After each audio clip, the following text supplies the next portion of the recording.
is Megan, and today I'm going to be presenting about the femtosecond XUV transient absorption of strong field ionization of molecular bromine. And I'm sure the title itself does not meet the rule that you're only supposed to have a certain number of words on the slide. But don't worry, I'll break it down for you. And so, femtosecond, the first word, is basically 10 to the negative 15th of a second. So you can see in our laboratory we do a lot of ultra-fast experiments. The second is XUV, which corresponds to extreme ultraviolet. Transient absorption basically has to do with the ultra-fast absorption of energy, usually by molecules or a compound. Strong field ionization has to do with the ionization of a compound by a high-intensity laser. And the last one is a CO2 laser. So this is basically a carbon dioxide laser with a wavelength around 9.4 to 10.6 microns. And so this is just a picture of the entire experimental setup, and I'm going to break it down. So in the first part we have something that we do in our lab called high harmonic generation, which is where you basically have a 800 nanometer laser pump right here. And it goes through a semi-infinite gas cell and ionizes neon gas. And as the electron is being taken away from this neon gas, it goes around in the field and it comes back with this added kinetic energy. And as the electron comes back and it collides with the nucleus of some neon atoms, it releases photon. And this photon is in light and it has an XUV output of 17.7 nanometers. The next part is something we do called pump-probe spectroscopy. So as this title tells you, you have a pump and you have a probe. And basically the pump is what we had before, the 800 nanometer pump, which is intersecting with the probe, which is the XUV probe that was produced from high harmonic generation. And the pump and the probe intersect right here at the sample chamber. And within the sample chamber we have, in our case, molecular bromine, which we're actually using the pump to ionize the molecular bromine and using the probe, the XUV probe, to look at what goes on in the sample chamber as the bromine is being ionized. Then the probe continues to a charge couple device, also known as a CCD, and that's basically just a camera for you to understand what's happening with the electrons. And so the main part that I want to focus on is the sample chamber. And you can see right here, here's a stainless steel gas cell. And on each side it's a little bit difficult to see, but we have 0.5 millimeter fused quartz glass. So maybe in this window where the glass window isn't circular, it's square, it's a little bit easier to see. And my goal was to use a CO2 laser drilling apparatus to machine a hole with a 200 micron entrance and exit aperture. And for those of you who don't know what 200 microns is, it's definitely pretty small. For you to be able to see it, you would have to hold it up to the light and sort of strain your eye to see the light coming through. So this was certainly something that was very difficult. So why do we use a glass cell? When we're looking at molecular bromine, we use a Teflon cell, but we want to move on to some carbon-containing compounds. And when you have carbon-containing compounds, as you ionize them and you strip away the electrons, the carbon turns into graphite. And graphite is basically what comes out of your pencil, that lead. And so as the graphite builds up and it builds up, it blocks the probe pulse. And if you recall, the probe pulse is what continues on to the CCD. And so if we don't have a probe pulse, we don't have any detection. And therefore the experiment only runs for about 20 minutes. So because glass is the most chemically resistant material that we have, we hope that maybe it'll decelerate the buildup of graphite. And so this is the CO2 laser setup right here. Over here we have our laser. This is a shutter that controls the exposure time, the repetitions, and the cooling time. Over here we have two lenses, and the gas cell is right here. And I'll go into each of these in more detail.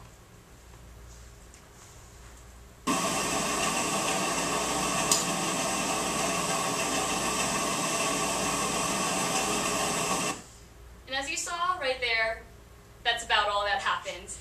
Because the CO2 laser has a longer wavelength than visible light, I don't actually know where the focal point is or where the actual focal length is. So it's actually very difficult, and the only thing I do see is when the laser is being exposed to the glass window, you saw it light up, and that's basically what happens if the glass ablates and you have no more glass to drill through. The light will actually turn a different color. I've seen it turn orange or actually not light up at all.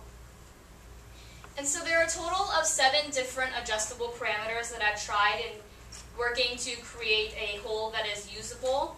And during my 23 trials, I've tried a wide range. And so the first one was exposure time. In my lab, we tried everything from 0.5 seconds exposure to 5 seconds of exposure. The second one is repetition. And once again, we had a wide range from 5 times to 50 times. The 50 times took a very long time. And we have a cooling time of 0.01 seconds to 30 seconds. Laser power range between 6 and 25 watts. Gas pressure, we tried a vacuum to 30 psi, lens distance, and gas cell stage placement. And so each of these parameters produce different results in the glass hole. And so we have an increase in exposure time, gave me an increase in the ratio of entrance to exit aperture.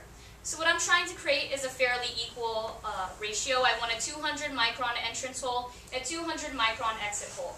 When I tried something, say a 5-second exposure time, what I ended up with was about a 500 micron entrance hole and maybe a 50 micron exit hole. And that's something that we can't use. However, the exposure time can also be influenced by all other parameters. For example, if you have a laser power of 25 seconds, you might not want your exposure time to be 5 seconds because that's definitely a lot of power going through. The next one is repetitions, which is almost the same thing. Too few repetitions and I didn't have a penetration or an exit aperture. But too many repetitions and I had penetration through both sides of the glass window, creating a double hole. And you can see in this picture, this was about 50 repetitions and you can see a sort of black soot around the hole, which is definitely some damage done due to the intense heat. The next one is cooling time. And we have a short cooling time, which never allows the glass to cool and harden. Or we have a long cooling time, which permits the glass exposed to the outer rim of the laser beam to cool. So the laser beam does have a focus point, but outside of the focus point, there's still heat dissipation. And so if we continue to have a short cooling time, the outer part never actually gets to cool. Then we have pressure, which also correlates with cooling time, as oftentimes the gas is what's actually cooling the hole. And so if you have no gas, you have the melting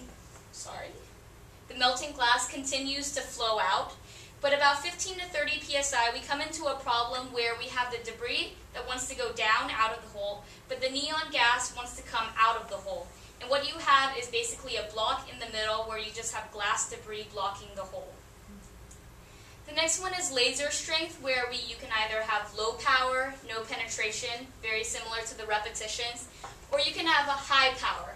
And this was actually very interesting to see because you end up with a very large hole in the entrance, you have debris, but because you're at such a high power, you actually create a hole in the debris. But oftentimes this hole is only about 75 to 100 microns. The next one is lens distance, which refers to the Rayleigh length. So this basically refers to the correlation between the intensity of the laser and the actual focal length. So there's actually a trade-off here. You can either have a strongly focused beam with higher optical intensity or a less strongly focused beam but with a larger depth of focus. So you can see here, if your lenses are close together, you have a fairly long focal length, but it's not that intense. But if your lenses are far apart, you have a very short focal length, but it's very intense. And the last one is gas cell placement, which basically has to do with you want to have the hole in the very center of the glass window, and focal point adjustment, whether you want to have the focal point in the very front or in the back of the gas cell. And so through 23 trials, I was able to find a usable hole through an exposure time of 3 seconds, repetitions of 15 times, 0.010 cooling time, no gas pressure, 10 watts, a long Rayleigh length, and a centered stage placement. And this basically still doesn't produce a fairly equal ratio. As you can see, my entrance hole is 475 microns, and my exit hole is 150 microns. However, this is a usable hole because you do have an entrance and an exit aperture, and because of the fairly large ratio between the two apertures, you do have a conical shape, and so this will slow the graphite buildup. And so in the future, we have looked at molecular bromine, but we hope to look at methyl bromide using the glass window, which will hopefully decelerate the graphite buildup. And looking at methyl bromide will determine the feasibility of looking at carbon-containing compounds. And we also hope to look at rocket fuel, which is an organic molecule with carbons and hydrogens, and it does have one bromine. So we're hoping to look at the dissociation of rocket fuel. And so I'd like to personally thank all the SHARP staff, especially Professor Connie, Aaron, Avi, and Evie, and a big shout out to the Leone group and my mentor, Eric. Sorry for breaking your entire project. So yeah, does anyone have any questions? Because I've definitely gone over my time, and I know everyone is hungry.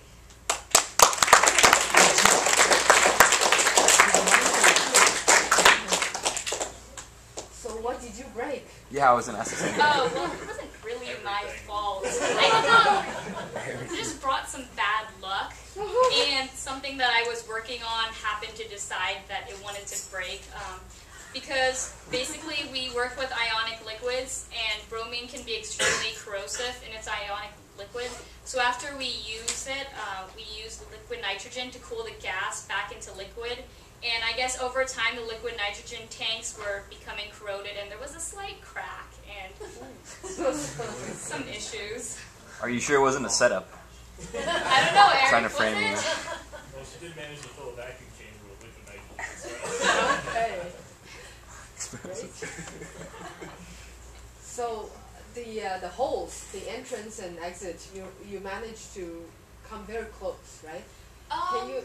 Pretty close. Can you explain again where are these? Where is this chamber going to fit in that very early on that big yeah, picture? sure. So basically, this sample chamber is right here. So after through high harmonic generation, we have the XUV output, which continues through all these filters and mirrors. And we also have a beam splitter, and so this 800 nanometer is the same as this. And basically what we have is we have the pump pulse, which is going to ionize the bromine or whatever we have within the sample chamber. And the pump pulse continues to an aluminum filter and it just disappears. Whereas the probe pulse will actually, because it's XUV, it can look on an exceptional level of what's going on during the ionization. And it then continues to the CCD where we can see either, the absorption of the dissociation of whatever we have in the sample chamber. So where is your piece going to fall into? Right here. Okay. Tiny part in this very large structure. Okay. Yeah. Great. Yes. What is a semi-infinite gas cell? So I don't quite know why they can't call it an infinite gas cell, but basically in here we have neon gas, and we basically have neon gas in the semi-infinite gas cell, and we're ionizing the ionizing the neon gas in there, and according to the simple man's theory, which is the only one I can understand, the neon gas is tunnel ionized through the 800 nanometer pump, and what that basically means is the electron that's stripped is, somewhere up there gaining kinetic energy and ionization potential. But eventually, the electron will come back and re-hit the nucleus with where it came. However, when it comes back down, it does release a photon of energy, and that's where we get the XUV output. Anybody else?